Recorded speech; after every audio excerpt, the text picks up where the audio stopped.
45%. Before anyone gets angry at that number, understand exactly what it means. This is not a bookmaker line. This is not an official WTA prediction. This is not a mathematical certainty. It is my analytical estimate for one specific match, based on current form, recent results, matchup patterns, pressure performance, and the tennis both players are bringing into Cincinnati. Amanda Anisimova is still the favorite, but maybe not by nearly as much as the rankings suggest. Anisimova is a top 10 player. Alex Eala has only recently climbed to number 20 inches the world. If you look only at those numbers, the matchup seems simple. Maybe 65-35, maybe 70-30, maybe even wider. But then you look at what Eala has actually been doing against elite opponents, and suddenly 45% stops sounding ridiculous. Because the ranking says Eala is still chasing the top of the WTA. Her tennis is beginning to suggest something different. In Washington, Eala did not simply survive a friendly draw. She had to solve Zheng Qinwen, Leylah Fernandez, Elina Svitolina, Naomi Osaka, then Jessica Pegula in the final. 5 opponents. 5 very different problems. 1 title. Against Pegula, Eala lost the opening set 6-4. She responded by winning the second set 6-4, then she won the deciding set 6-0. That does not prove Eala is suddenly better than Pegula. It does not prove she should be favored against Anisimova. But it does show something important. The level Eala can produce in one match is beginning to reach elite territory. That changes this conversation. Because rankings measure results accumulated over time. They do not perfectly measure what a player is capable of producing tonight. They do not automatically measure momentum. They do not automatically measure matchup problems. And they can move more slowly than a rapidly improving player. Think about it this way. The ranking is the rear-view mirror. It tells you where a player has been. A matchup prediction needs the windshield. It needs to tell you what might happen next. And right now, Eala is moving quickly. So forget number 20 for a moment. Forget top 10. Look at the tennis. Current form, return pressure, left-handed patterns, composure against elite opponents, ability to adjust after losing a set. Then ask the question again. Is Alex Eala really a massive underdog against Amanda Anisimova? Or is this much closer than the rankings make it appear? To answer that, we have to start by giving Anisimova the respect she deserves. This is not a story where we pretend Anisimova is overrated so Eala can look more dangerous. Anisimova has reached number 3 inches the world. She has performed deep into major tournaments. She owns one of the cleanest first strike games in tennis when her timing is right. Her power is real. Her ability to take the ball early is real. Her ability to make an opponent feel rushed is real. When Anisimova controls the center of the court, rallies can disappear very quickly. One short ball can become a winner. One weak second serve can become an immediate attack. One passive defensive reply can become another chance for Anisimova to step forward. That is why she deserves to be favored. But ranking advantage and matchup advantage are not always the same thing. That is where Eala becomes interesting. We already know Eala can compete with elite players. Washington showed it. Wimbledon showed it too. Against Iga Swiatek, Eala faced one of the most accomplished players of this generation, a defending Wimbledon champion, a player whose reputation alone can make opponents feel pressure before the match even starts. Eala won 7-6, 6-2. The first set was tight. The pressure was real. Eala did not disappear. She found a way through it. Then she became stronger in the second set. That pattern matters. It also appeared against Pegula. Difficult opening phase, adjustment, then acceleration. This is one of the most interesting things about Eala right now. She does not always need the match to begin perfectly. She has shown that she can lose control for a period, understand what is happening, then change the direction of the match. For a young player, That is important. Talent can win points. Adaptation wins matches. And that is where the Anisimova matchup becomes more complicated, because Eala does not need to prove she has had the better career. She has not. She does not need to prove she owns the stronger resume. She does not. She only needs to make this specific match uncomfortable. That is a completely different challenge. Anisimova wants clean power. She wants early contact. She wants to attack before the rally becomes complicated. She wants Eala reacting. If Eala trades pure power from the middle of the court, that probably favors Anisimova. That is the wrong battle. Eala has to create a different one. The first key is simple. Make Anisimova hit another ball, then another. Not because Eala should spend the entire match defending. That would be dangerous. The goal is to move the point beyond the first strike. If Anisimova is consistently finishing points in 2 or 3 shots, Eala is in serious trouble. If Eala can repeatedly extend those exchanges, she gives herself more opportunities to disrupt the attack. Anisimova hits a clean forehand. Eala gets it back. Anisimova attacks again. Eala sends another ball deep. Now the next attacking shot has to be just as good. Then another decision appears. Then another. That is where the pressure can quietly change sides. The attacker begins asking a different question. Why is this point still happening? That question matters. Aggressive tennis requires confidence. It also requires timing. When an opponent keeps returning one more ball, the desire to finish can become impatience. And impatience can create errors. But Eala cannot simply retreat and hope Anisimova misses. She needs balance. Defend when necessary. Counter when possible. Change direction when the opening appears. Make Anisimova move before she attacks. That last part may be critical. Power is most dangerous when the hitter is balanced. If Anisimova can plant her feet in the middle of the court and strike the same comfortable ball again and again, Eala will eventually lose that battle. So Eala has to disturb the contact point. Different direction, different height, different pace, different location. Not on every shot, just enough to prevent Anisimova from settling into one repeated pattern. That is where being left-handed can help Eala create uncomfortable geometry. Different serve directions, different return angles, different cross-court patterns. The goal is not to create something spectacular on every point. The goal is to remove comfort.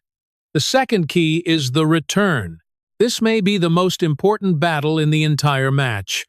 Eala does not need to hit return winners. She needs to get enough balls back with quality to stop Anisimova from receiving easy service games, especially on second serve. A deep return can be more valuable than a reckless attacking return that misses. Put the ball at the feet. Push Anisimova away from the first comfortable strike. Make the service game begin with a real rally.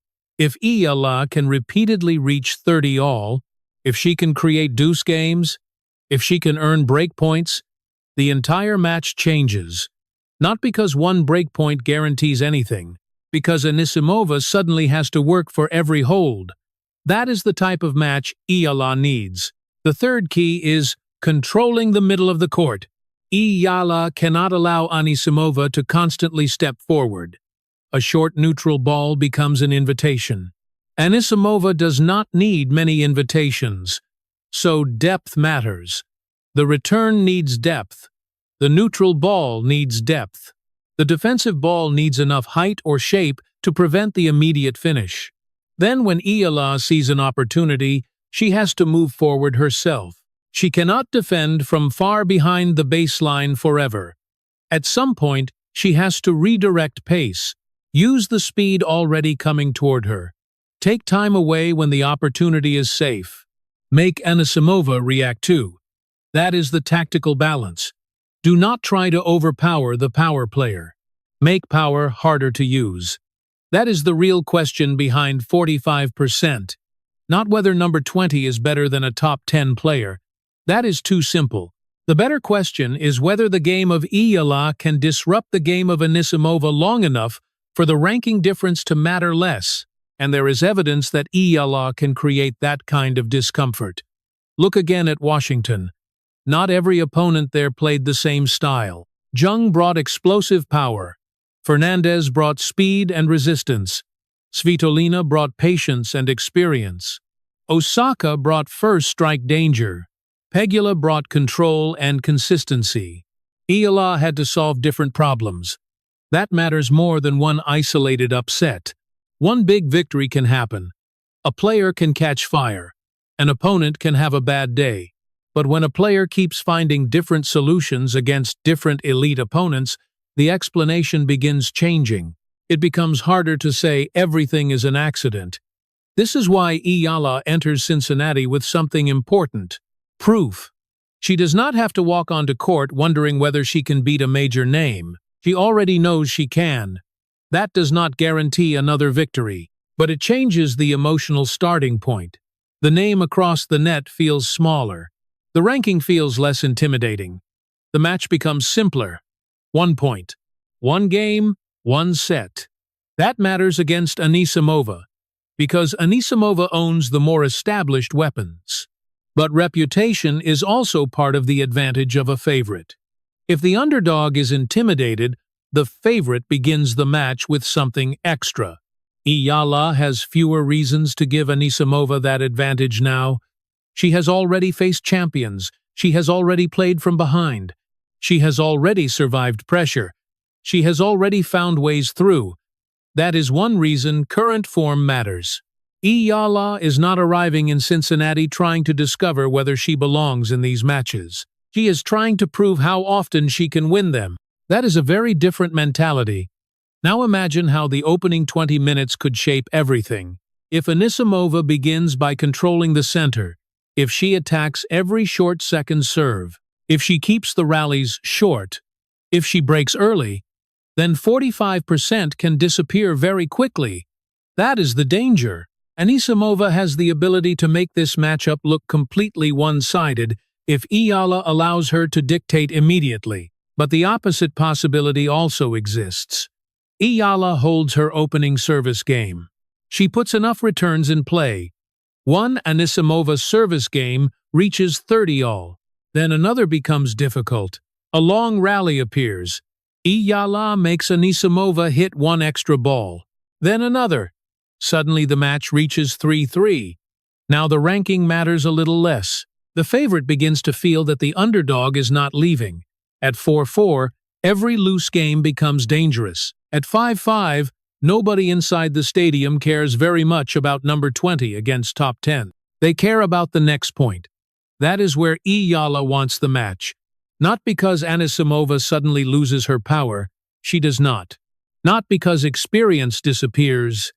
It does not. But a close scoreboard compresses everything. The difference between 2 careers becomes less important. The difference between 2 or 3 points becomes everything. And that is where pressure becomes interesting. Anisimova enters with expectation. She is the higher-ranked player. She owns the stronger career resume. She has the bigger established first strike. She is supposed to win this match. Eala enters with a different pressure. She is trying to create another upset. But recent results have changed what that word means. An upset used to suggest something unusual, something that required almost everything to go right. That description is becoming harder to apply to Eala. If a player beats elite opponents repeatedly, beating another elite opponent eventually stops looking like a miracle. It starts looking like a realistic possibility. That is the bigger idea behind this video. I am not saying Eala has already become a top 10 level player every week. She has not proven that yet. Consistency is what separates a dangerous player from an established elite player. One incredible tournament is not enough. Several big wins are not enough. The best players repeat the level over months, across surfaces, across difficult draws, across days when their best tennis does not appear. Eala still has to prove that. But that is different from saying she cannot produce top 10 level tennis in one match. We already have evidence that she can. That is why the exact probability becomes interesting. Start with baseline pedigree. Advantage Anisimova. Her career body of work is stronger. Her power is more established. Her first strike is more dangerous. Her experience at the highest level is deeper. Now current momentum. Advantage Eala. She is coming from a major Washington run against several dangerous opponents. She has recently experienced winning under enormous pressure. Now matchup volatility. This is closer. Anisimova can absolutely hit through Eala if the timing is perfect, but her aggressive style also creates opportunities for disruption. Every extra ball matters. Every difficult service game matters. Every change in rhythm matters. Now mental confidence. Eala has recent evidence that she can survive against elite opponents. That matters. Now environment. Eala has repeatedly received loud support in different countries. That does not give her automatic points. It does not magically lower the quality of Anisimova. It is simply another small factor that could matter if the first set becomes close. Put everything together. Anisimova has the stronger career. Anisimova has the bigger established weapons. Anisimova deserves to be favored. But Eala has recent form. Eala has elite wins. Eala has tactical routes into the match. Eala has growing confidence against major names. That is why my estimate is not 70-30. It is not 65-35. My estimate is closer to this: Anisimova 55, Eala 45. Again, this is not an official probability. It is not a bookmaker line. It is not a mathematical truth. It is my way of describing how close this specific matchup looks when recent form and style are added to ranking. Maybe you see Eala at 40. Maybe you see her at 47. Maybe you believe Anisimova should be a much stronger favorite. That debate is fair. The exact number is not the most important part. The real story is what the number represents. Eala may be entering a new stage of her career, a stage where beating a top 10 player does not require the tennis world to stop and call it impossible. A stage where she can enter these matches with an actual route to victory. That is a major difference. A miracle requires almost everything to go right. A dangerous underdog only needs enough of the important things to go right. Eala has already shown several ways she can win against elite opposition. She can defend.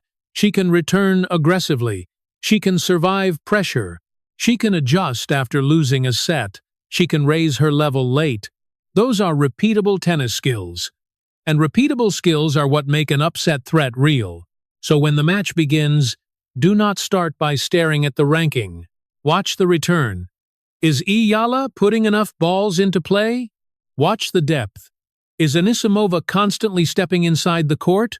Watch the rallies. Is Anisimova finishing everything immediately? Or is Eala making her work?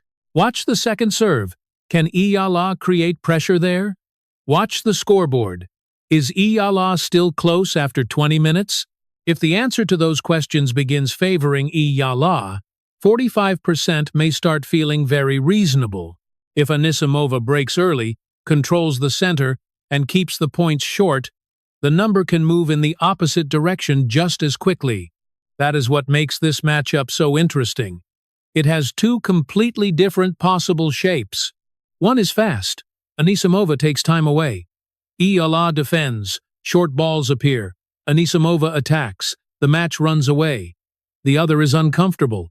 Eala absorbs the first strike. Returns come back. Service games become longer. Rallies stretch. Anisimova has to create another winner. Then another. The score stays close. Pressure begins to change.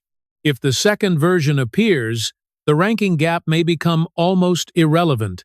Then Cincinnati is not watching number 20 against a top 10 player.